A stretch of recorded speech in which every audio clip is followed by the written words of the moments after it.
All right, cool. So let me introduce myself. My name's Tyler. If you guys haven't met me yet, I'm a CFI double I in the real world, as well as a TPC flight instructor. Been doing that since like end of June or July, so I've been here for a little bit. Um, Today we're doing a workshop about Canadian airspace and kind of just flying in Canada. Um, so kind of, well, my thing's not working now. There we go. The objective of today is more why we're doing this is to show you the differences and the similarities between both the United States and the Canadian airspace, different airports, and how it relates to sim flying and VAT sim. If you guys aren't already, I am sharing my screen if you wanted to view what we're looking at here. I have some objectives for us today to go over. We're going to kind of go through a VFR first. You can see everything there on the left. We'll go through VFR. We'll go through IFR at the end, and then some just like final remarks and whatever. We will be using like an application that you'll see come up early or later in, which is a more interactive quiz style thing. If you've ever played Kahoot in school, it's kind of the same thing, but it's more professionally for the slideshows and everything. So that'll pop up. You can join that through a QR code, or if you type in a website, it'll pop up here soon. So yeah, let's get started. Beginning with the VFR, let's talk about registrations. Aircraft registrations in the United States usually start with N. I think a lot of people are used to that. In in Canada, it starts with C. It's pretty obvious. First letter of Canada is C, so it's easy to remember. They contain only letters though in VFR or just any plane really in registry within Canada, while the United States can be numbers and letters. So you can see some examples there on the left. I highlighted the only letters, and a lot of Canadian controllers will drop the letter C, so they won't say November, 123 Alpha Bravo. They'll say, in this case, there at the bottom, your initial call. If your registration was Charlie Golf Alpha Mike Bravo, they're just going to say Golf Alpha Mike Bravo. And that you can use that as well when you call up Canadian ATC. And that's only with Canadian registrations. If they are a U.S. registration, then they do have to identify the entire tail number, so they do have to read the N out, which isn't a bad deal because they're already reading out 4 other letters. So usually it's about 5 letters on the registrations. And yeah, other than that, it's not terribly unsimilar from the U.S. way, but in Canada, there's just only letters. It can be more of a mouthful. So, talking about phraseology, I guess the biggest thing that controllers wanted us to talk about during this was runway identification. A lot of people will say runway 36. A lot of people will say runway 33. It's pronounced 3 or tree if you want to get very specific. In this case, they do pronounce the leading zeros as well. So if you're taking off of runway 02, that's how you'd pronounce it, just that 02, not runway 2. It's also not like runway 23, right? If you got a runway 23, that's how you'd pronounce that. When we're talking about traffic pattern phraseology, all traffic pattern circuits, we call them circuits instead of traffic patterns. So your standard circuit direction is always left hand. That's just like the US. We just call them different. Traffic pattern versus circuit. Same thing, just different phraseology on that. It is always left-hand turns unless stated otherwise by in a chart for the airport, or an ATC has the authority to change that as well. Can I We'll add do a one little bit thing of for you? yeah. What's up? Sorry. Back to the runway thing too. Is that like if we have left, right, and center, or any of those, it's not like runway 18C. It's going to be center. I've noticed that quite a few times when I've That been is true. controlling. Yeah, it is not Sorry, C. go ahead. Correct. We'll do a little bit of knowledge check. If you guys all pull out your phones, or if you want to type in that website and put in that code, very easy thing to get us started here, and we can go over some quizzes. So I'll give you guys a minute if you want to join that. It's all optional. You don't have to if you don't want to.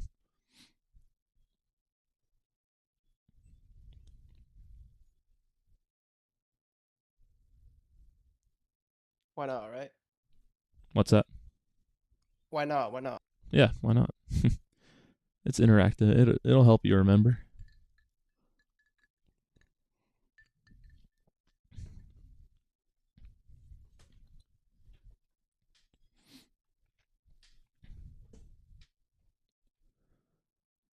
right, I can't really see how many people are in, so we will skip to the next slide. I can see how many people. All right, so here's we're gonna join the quiz. I think it should have popped up there if you're already signed in. If you didn't get it yet, then you can do that. But just go ahead and put in a name. You can put in whatever you want, and it'll all show up here. We're gonna ignore how I spelled my name wrong. Nice. I typed too fast. Jacob or Jock. Yeah, how Chen says my name. Yeah. Oh yeah. All right, if you're still getting in, I'll give it another second or two.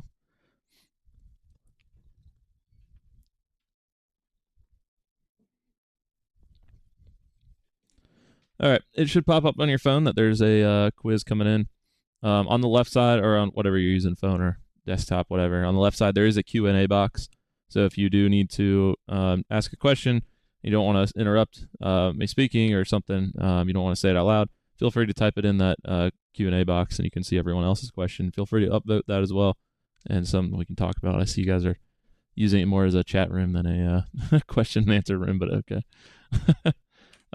No. All right, so here's a quiz. 60 seconds. Regarding the phraseology in Canadian airspace, what is the best way to pronounce the runway numbers?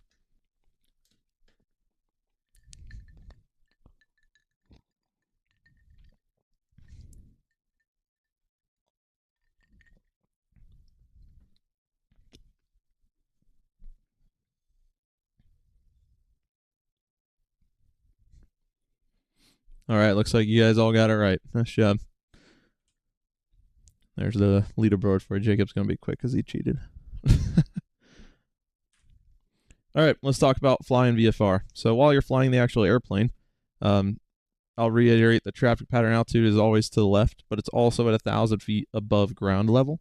So if you see the airport elevations at 500 feet, that would make the traffic pattern altitude at 1,500 feet on your altimeter. But it's always 1,000 feet above the ground, which can be found on the appropriate charts as well. If there's like a non-standard pattern, and you can look that up on that like specific airport chart. The pilot is expected to know this prior to asking for pattern work. It will not be stated any time in the clearance. So when you call, that's for both Canadian, U.S. airspace. You're supposed to know that. It's 1,000 feet above the ground. So when you call it for traffic pattern altitudes, that's the pattern. They're not going to tell you climb 1,000 feet up and then make your traffic pattern. They're just going to say complete the traffic pattern, right? Now we've talked about Canadian VFR altitude restrictions. A lot of times in Canadian, you'll hear the phrase "not above a certain altitude." That just means do not go above that altitude. Obviously, do not go above. So an example would be in this example here: TBM Golf Alpha Mike Bravo straight out departure is approved, not above 3,500.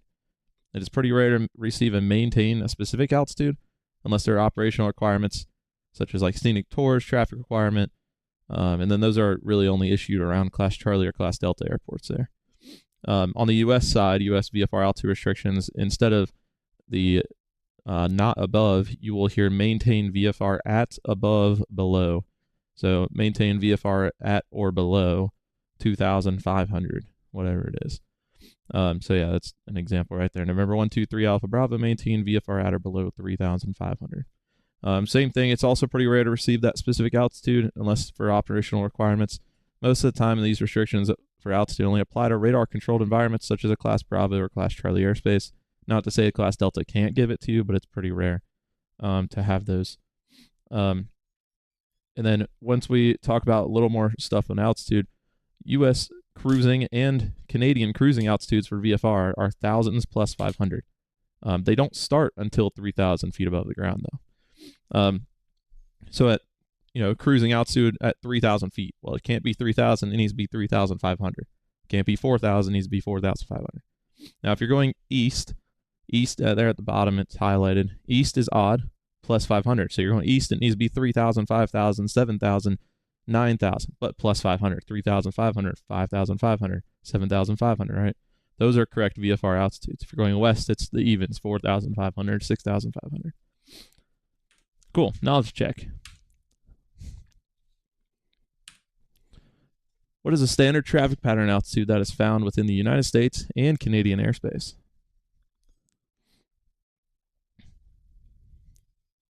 And if you just joined, you can scan that QR code, or if you join at that slido.com and enter that code in there, you can join this quiz as well.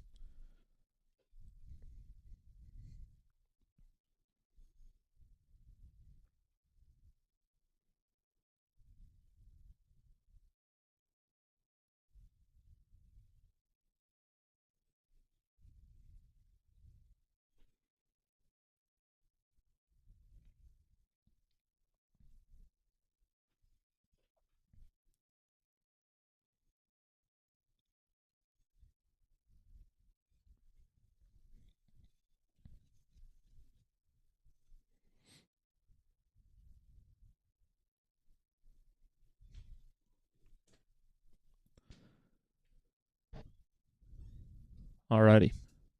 Some of you said 3,000 feet AGL. Remember, traffic patterns are 1,000 feet AGL no matter where you're at. It's always going to be 1,000 feet above the ground. They're never going to tell you that.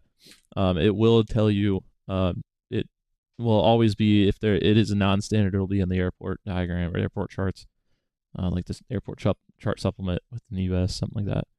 But yeah, not bad. Cool. All right, when flying the traffic pattern, which is standard? Left turn, right turn, or is it assigned by ATC?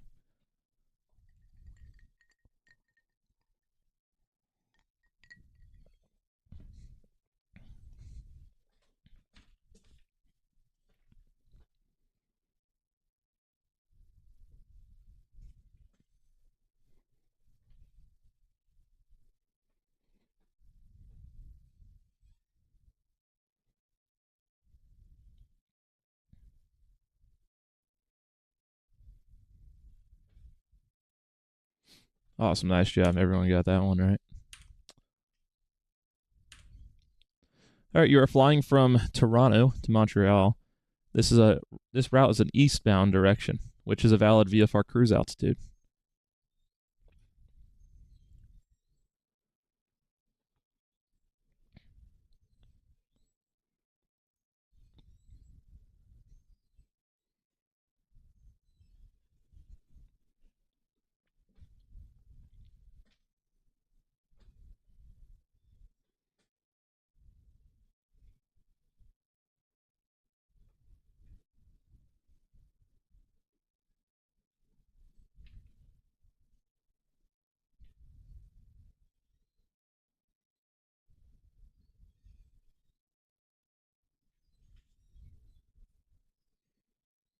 Alrighty, you got that all right too. Nice job. Who was looking up the answer, All right, let's talk about airspace. Canada has two basic classifications of airspace. It's kind of the same as the United States as well, but we have controlled and uncontrolled, right? Canada has some of the most vast uncontrolled airspace, which is considered Gulf airspace, in all of North America. Countless many more class Echo, which is also can be considered uncontrolled. I call it voluntarily controlled in class Gulf airfields than class C or class Delta. So they have many uncontrolled fields. There's not a lot of controlled fields because they're not that busy. And the only places that are really busy, I could say Toronto, Montreal, and probably Vancouver or something. So VFR aircraft would not contact ATC for departures out of an uncontrolled airfield. It's the same thing in the United States. If you're departing out of a uncontrolled airfield or a voluntarily controlled airfield, you do not have to contact ATC for departure. And most of the time when you do, they will just be like, okay, call me when you're airborne. Because when you're in class Gulf airspace, they cannot talk to you at all. They're not allowed. So it is fully uncontrolled airspace. You cannot contact them. Now, flight service stations we do have in the United States. Now, I have seen them on VATSIM a couple times. They're really rare, but really they're just about service. So flight service stations only act as information and weather reporting, and their information would serve only as suggestions rather than mandatory instructions. So it's going to be more about giving you information for your flight than actually like controlling you and clearing you to land or something, right? Flight service stations are pretty rare. If you do see them on, feel free to give them a call. They're probably bored, and ask them about anything. But yeah, most of the time you're going to see normal controllers. When you see these flight service stations, just know that they are people that will give you weather or information or just any information about an airport, NOTAM, whatever you want. It's just, you got to ask them. You will not find a Class Bravo anywhere in Canada. The Class Bravo is actually going to be above, and we'll talk about that in a minute. above most of this airspace. Even the busiest Canadian airspaces or terminal control areas, such as Toronto, Montreal, are Class Charlie airspace. Standard requirements for Class Charlie airspace still apply. You need two-way radio communication with ATC. You need to be talking to them. You need a transponder so they can see where you're at and who you are, and then you need automatic altitude reporting equipment within that. And usually that's tied to your transponder too. Cool. We'll do another knowledge check over that. Which of the following is true regarding VFR aircraft departing from uncontrolled airfields?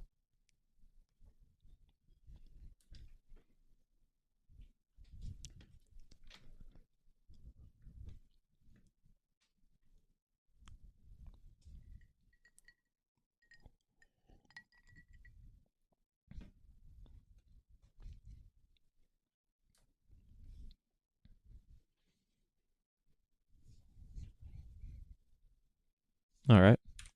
You guys got it all right. Nice job. You do not need to contact air traffic control for departures out of uncontrolled fields. Awesome. All right. Airspace when flying VFR. Uncontrolled VFR airspace outside of a terminal control area is limited to 12,500 feet ASL or above sea level, or MSL in the United States. That is very important. So 12,500. In the U.S., you're limited to 18,000 feet, right? You don't need VFRs below 18,000 feet, right? You can be on a VFR plan or you just do whatever you want. In this case, VFR is limited to 12,500 feet. Above 12,500 feet requires a clearance to go into that airspace. You can still be VFR, but you need a clearance. Well, this is called controlled VFR or CVFR. It's where you were treated similarly,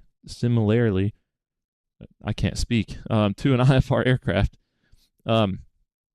Standard Class Charlie equipment requirements also apply to that. You'll be issued a clearance for that CVFR and given an IFR altitude, actually. So now you're going to be at 1,000. So if you're going east, you'll be at that odd 1,000, 9,000, or well, in this case, 13,000, 15,000, 17,000, right? Generally, VFR is not allowed above 18,000. The pilot must request controlled VFR for that clearance if you do want to do that. So one thing that I'm trying to understand in Canada is I think sometimes it is not allowed to go above 18,000 for VFR, but it can be with clearance. Now, I need to do more research on that personally. Honestly, I was having trouble figuring that out. That might be correct, but for now, I'm just going to say that the U.S. says no VFR in Class Alpha airspace. Above 18,000 is Class Alpha. No VFR, IFR only.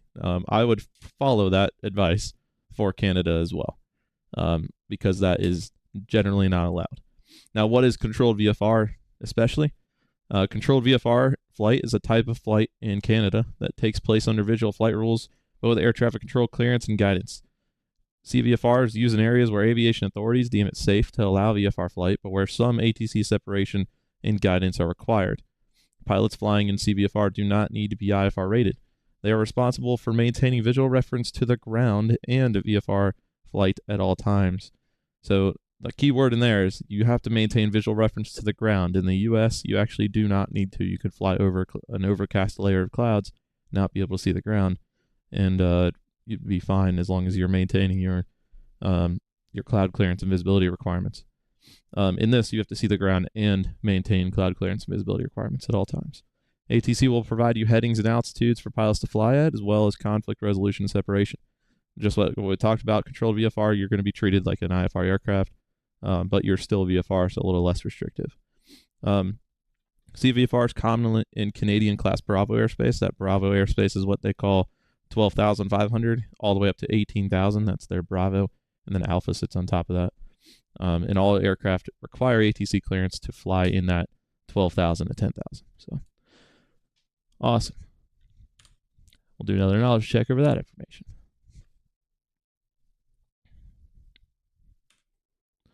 What does the acronym CVFR stand for in aviation?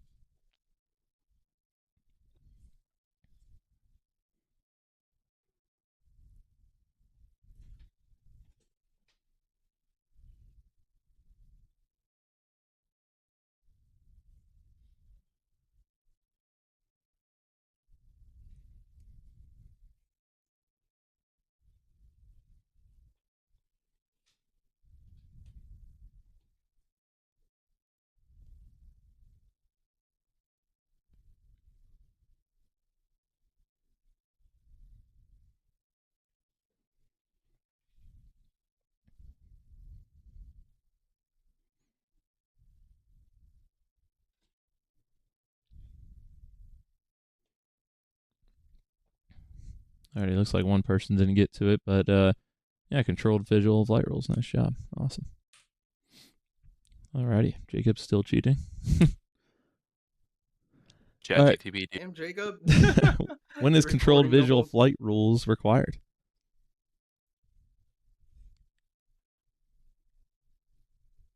This would be for Canada, right? Obviously. Correct. Yeah. Yes. Yep. All right. Probably something to know is like CVFR doesn't really exist in the United States. It'd be a form of Oh, flight really? following Oh, in the way that Canada uses it. Correct. Yeah.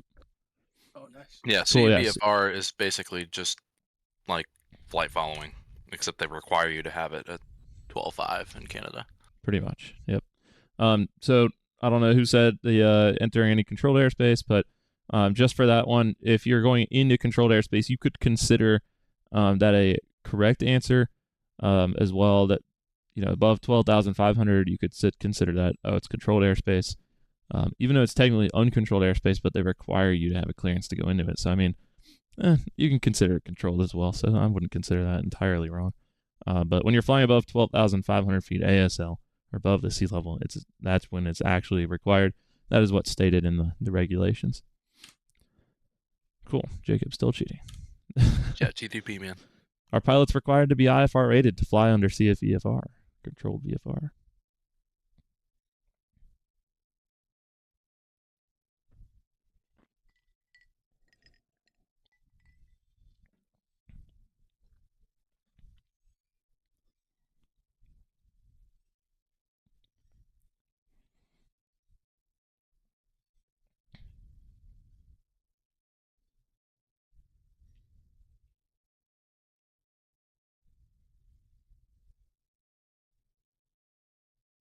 Alrighty, so this one got some of you. IFR rating is not required to fly under CVFR. The keyword there is VFR. If you're going to fly under VFR, even though you're being controlled like an IFR pilot, you do not have to be IFR rated. The key is you have to maintain VFR. You have to maintain your cloud clearance requirements and separation from everyone visually. And you have to maintain visual reference with the ground as well while flying in Canada. Cool.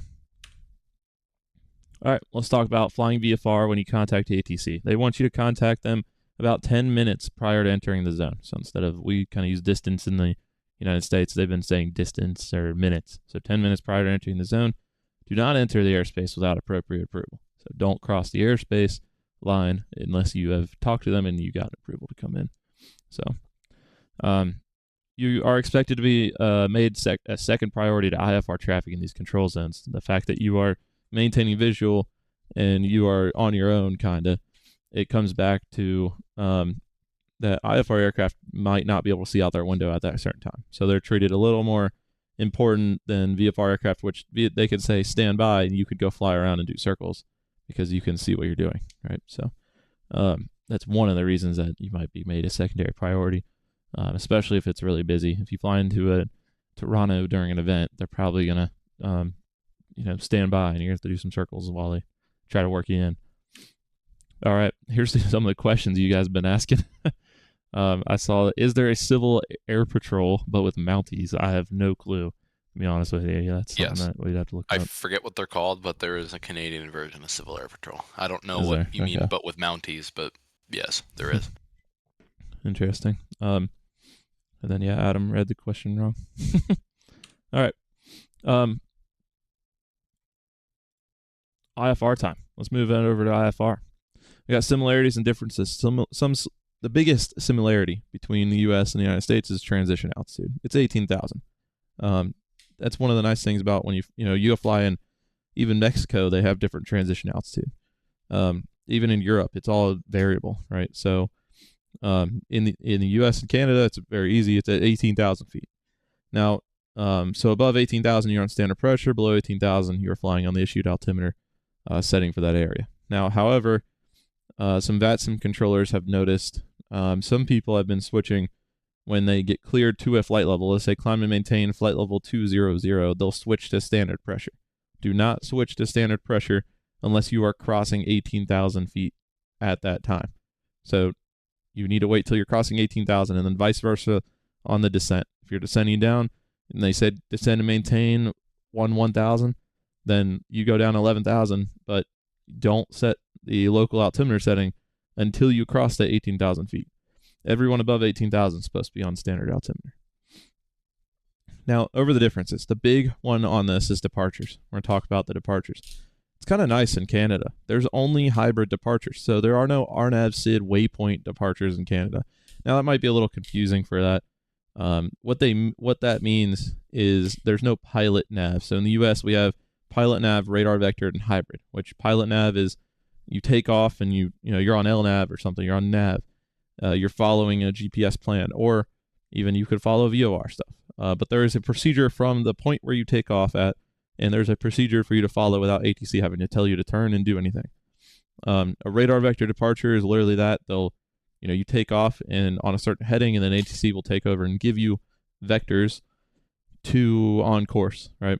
To wherever you're going. Now, a hybrid departure has both. You might take off, and this is what's in Canada, where you take off initially, and you kind of go out. Let's say they said, runway heading, but then they'll turn you to a waypoint, and then from that waypoint you continue on a departure procedure. We'll look at that in a minute. But yeah, so in the U.S. these departures are called hybrid departures.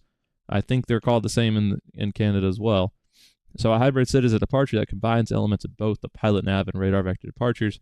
Hybrid SID usually requires the pilot to fly a set of instructions and be vectored to define route to a transition to leave that terminal area. You'll never find a SID that is not open-ended. Fly such and such heading until advised at any field anywhere in Canada.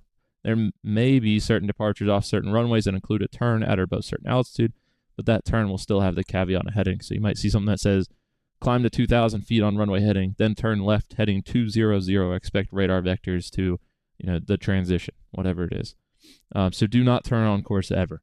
That's highlighted until instructed to do so. The ATC guy that I talked to wanted me to put that in there.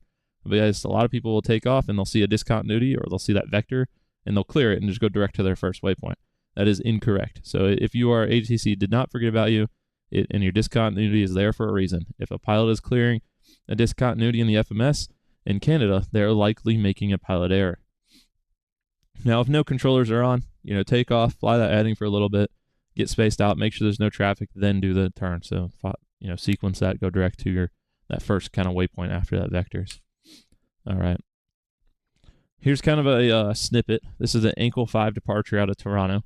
Now, when we look at this departure, you can see kind of that picture of the airport at the top where you take off, and let's say we're taking off to the northwest there, so we're on runway 33 left. We take off, there's a 2327 heading, 345 heading, and then kind of that barbed arrows that go out into the oblivion. That's that, climb to certain altitude, turn to heading, wait for ATC to come and tell you what to do to get to newbacks there. So if I kind of pull this up, it's shown there in the bottom right of the chart. This is the initial climb box. This is really important what to use. And this is in the US. This is really just all over the world. You should be reading this when looking at, IFR charts, especially. If you don't read anything on this, read the notes in the top right of the chart and read this initial climb box. So if we're departing off 330 left, unless otherwise assigned by ATC, we're going to climb on a heading of 327 to 1100 feet. Climbing right turn, heading 345 or as assigned. Expect radar vectors to newbacks or as assigned.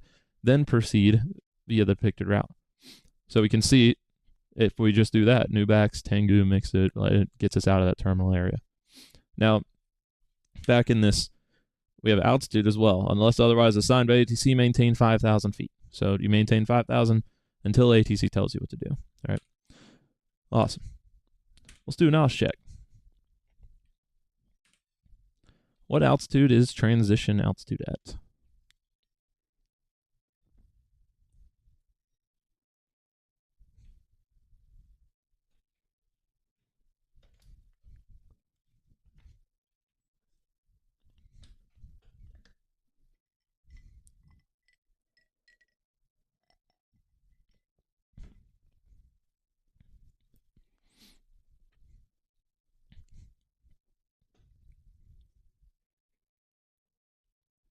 Alrighty, so remember the biggest similarity between both the United States and Canada is that we have 18,000 is transition altitude in both countries, which is the biggest similarity between the IFR worlds in those nationalities. So in this case, 18,000 in both Canada and the U.S. Remember that 12,500 is really related to controlled VFR. Right? We're talking about IFR now. So that wouldn't, whenever you see stuff like that, it's more of it trying to trick you. Jacob's still cheating. It's actually JL Cub. What type of departure procedures are found at all controlled airports in Canada?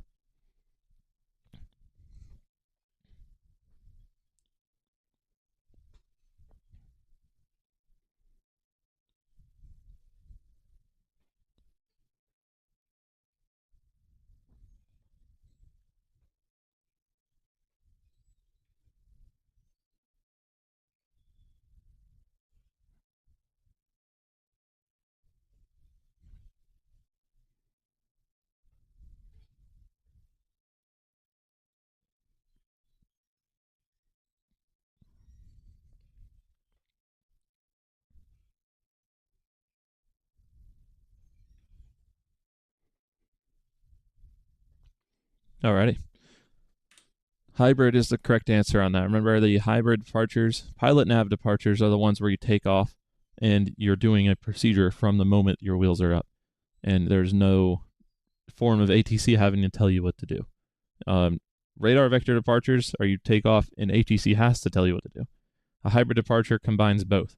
It's either you take off and file a route, or you follow a route to a specific point and then you expect radar vectors, or what's most common, and in Canada, is open-ended. You take off, fly a certain heading until ATC tells you to turn to a waypoint, and then you turn to that waypoint and begin that kind of departure procedure out of there. Awesome. When departing an airport IFR, when should you clear the discontinuity from your FMS?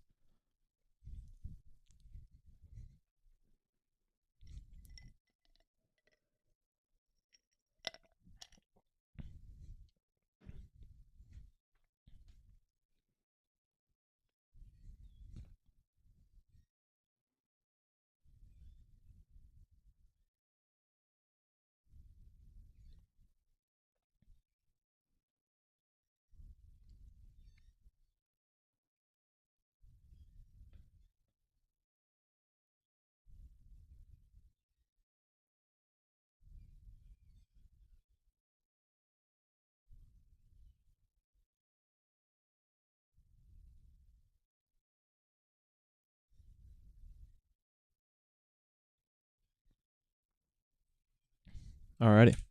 When instructed by ATC is that correct answer. When you're after takeoff when reaching a safe altitude, that's when we have hybrid departures in Canada. So if you have a hybrid departure, ATC will have to tell you when to turn. Now, when should you clear the discontinuity from your FMS, such as a vectors or literally just a blank space? When ATC tells you, Air Canada 123, turn left direct to Nixub, proceed, via the depicted route or continue departure, whatever they say. I'm not a Canadian controller, so whatever they say, but they're going to tell you turn left heading this, when able, proceed direct to this, then continue on the departure, something like that. And that's the point when instructed by ATC to go direct to a point is the only time you should be in clearing that out. Awesome. 2 more questions left. Some exceptions to this. Let's talk about those uncontrolled fields, right? When you're at the uncontrolled fields in your IFR, they might tell you, okay, when you take off, you're allowed to turn direct to a waypoint.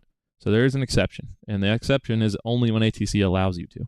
So if ATC tells you a special departure instruction, which is, okay, on departure or entering controlled airspace, proceed direct, whatever waypoint, right? Or, climb to 500, then proceed direct, whatever it is.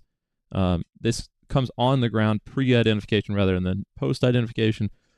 So before you're identified on radar, you'll already be heading towards that point. Maybe they want you to go to that point so they can get you on radar. Maybe there's mountains or something, right? These are generally from fields that do not have published SIDs or standard instrument departure procedures. And the controller is giving you the leeway to turn on course early rather than keeping you on runway heading for more track miles than is necessary. So if you're like departing to the north and your runway is, the wind is having you take off to the south, well, you're pointed south, so why have you turn on runway heading when he could say, okay, once you take off, just turn around, right? A little quicker and gets you on course a little faster. So please read the charts thoroughly, especially the written departure instruction paragraph. and follow accordingly, kind of what we looked at in the example of how it popped up that initial climb chart. Let's talk about IFR descents. All right, let's say we're at cruise and altitude. We're flying 737, A320, whatever we're flying, and we're up at cruise.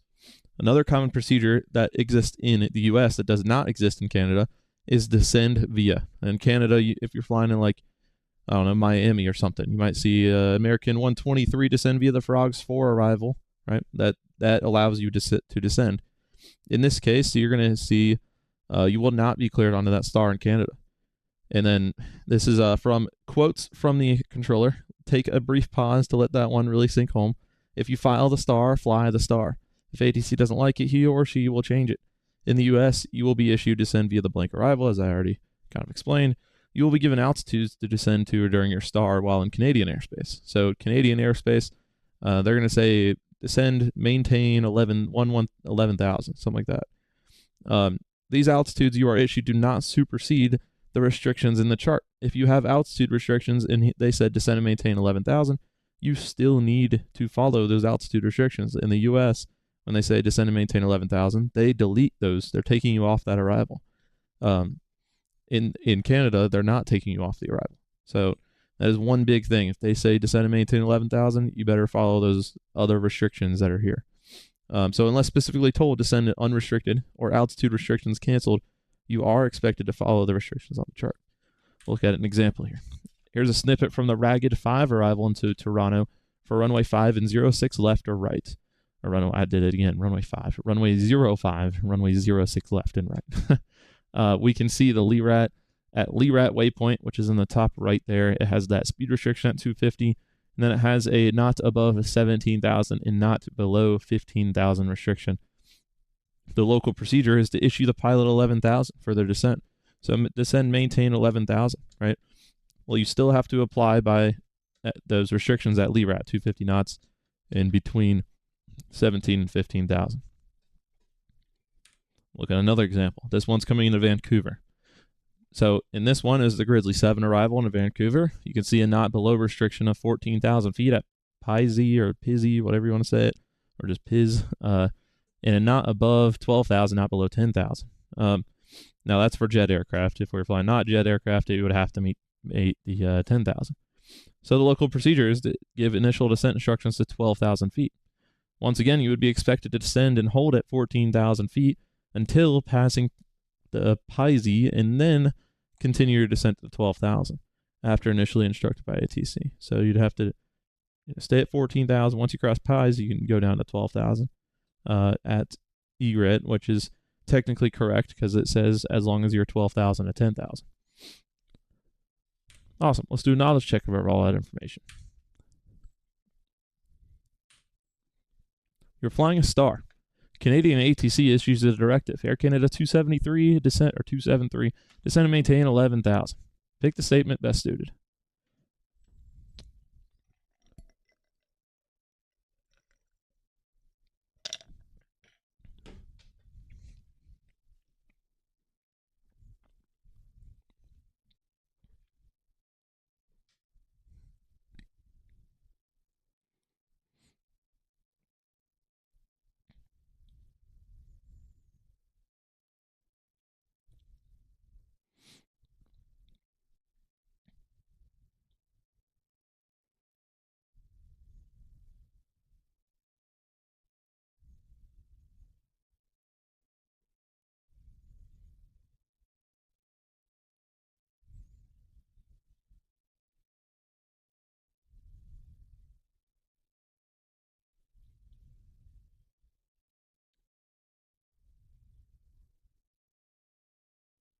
And we're waiting on one more person.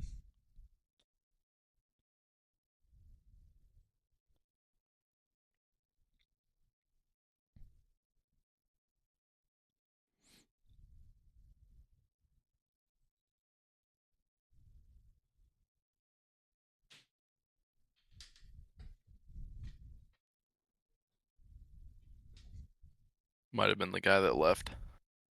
Did somebody leave? Somebody left the Discord call. Yeah. Actually, I'll finish it. Cool. You guys got it all right. Descend following restrictions listed on the star until reaching that 11,000 feet. Awesome. So you do need to follow the restrictions. Awesome. Nice job, Jacob. You cheated.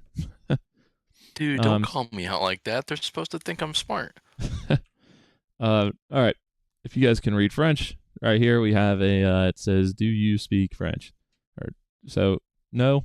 Well, okay. And then you can kind of just read over this. So in Quebec, you can speak French in the air traffic control system. If you contact the controller in English, they'll speak to you in English. And same thing if you're first called in French. Not knowing exactly what the other pilot's being told is somewhat disconcerting, but it does work in the Montreal sphere. So just so you know, you can speak French within the air traffic control system. Here's a final comparison of just kind of a little chart that was put together on different things you might hear over the radio. So in Canada, they will see when ready, descend altitude to 4,000 feet. Via the U.S. would say at pilot discretion, descend and maintain 4,000 feet. In Canada, you'll hear radar identified, while in the U.S. you'll hear radar contact. Same thing, means the same thing. The check, as in check you level 5,000. Now on the U.S. side, you might just hear radar contact, 20 miles south of the Memphis vortex, whatever it is. That's one of the ways that they can identify you there. In Canada, you'll hear frequency 123.45, while you'll hear point in the U.S., so 123.45. Now, the approach clearances when you're flying IFR cleared for an approach at Charlottetown. Approach clearance requires a specific readback, so cleared RNAV 11 approach Moncnid. I don't know how to pronounce that, to be honest with you. That's probably a French word. When cleared for an approach at an uncontrolled field, you're expected to read it back, naming the approach you're planning to fly. And it's kind of the same thing in the U.S. This chart doesn't do the best job on it, but cleared the Charlottetown ILS 3 approach. In the U.S., you're going to hear like cleared straight in ILS runway 3 approach, something like that. So a little bit different. And I think it's a little easier, and I don't have to pay attention to it. But you go on to the next line, you'll hear line up. You won't hear line up and wait in Canada. You'll just hear runway 3 line up. I think that's weird, but okay. Toronto terminal, we say departure and approach. They say terminal. And upon apron your discretion, we say ramp uncontrolled. It's literally the same thing. The apron or ramp is an uncontrolled area, not movement area. They call a missed approach or go around a overshoot, which I thought was interesting. So if you're ever going around in Canada, you can say, hey, I'm Air Canada 123 on the overshoot. Okay. Shuttle climb is when you're climbing in a holding pattern. In the U.S., we literally just say climb and hold. In Canada, you'll hear shuttle climb. It's when you're supposed to be at 6,000 feet, but you enter the hold at 4,000 feet. Well, you can continue the climb and the hold. Kind of expect you to do that anyways. An offset entry, we call it a teardrop entry or a parallel entry, while they just call it an offset. That's the different types of entries, or the IFR entries and the holds. Now, they say cleared en route, we say frequency change approved. So, at least on the VATSIM world, cleared en route is over to Unicom. So, frequency change approved is the same thing in the U.S. It allows you to change your frequency. All right. These are... Serge wants to see Jacob in his office. I know. But it's a little Q&A thing. So Jacob asked if I'm on a SID, and I've been on a heading for a little bit, is there a certain time I should ask to see if they did forget about me? So if ATC did forget about you, be reasonable about it. It's usually about 20 nautical miles away from the airport. If you've reached about 20 nautical miles away from the airport and they haven't turned you, there's something going wrong that you need to ask about. There's also on the chart a MSA altitude, and that MSA usually goes to 20 to 25 nautical miles away from whatever it's centered around. If you are outside of that MSA and you are approaching to be outside of it, your eyes and ears should perk up, and you should start thinking about contacting ATC to give a different heading, because there could be terrain or something else out there. So you do not want to go too far out. So if you're going really, really far out and you're getting close to 15 miles, I would start, okay, why aren't they giving me a turn? And especially if you're expecting one. That's a good question. All right, the end. Now let me open it up. Does anybody else have any other questions or any comments or any statements that they want to say about anything over the presentation? Really well done. Yeah, thank you. I appreciate it. Good job, Tyler. Thanks. Awesome. Yeah, if nobody else has anything else, then we can go ahead and finish up. So thanks for Jacob cheated. Jacob yeah, cheated. I think so. Jacob cheated. Serge will handle it in his office. Wait, so were you not serious about that message? What? Of course not. Oh my god, dude! My face got red sitting here. I'm like, what did I do? Well, you cheated on the test because you know the answers. That's funny. I was just a really good teacher.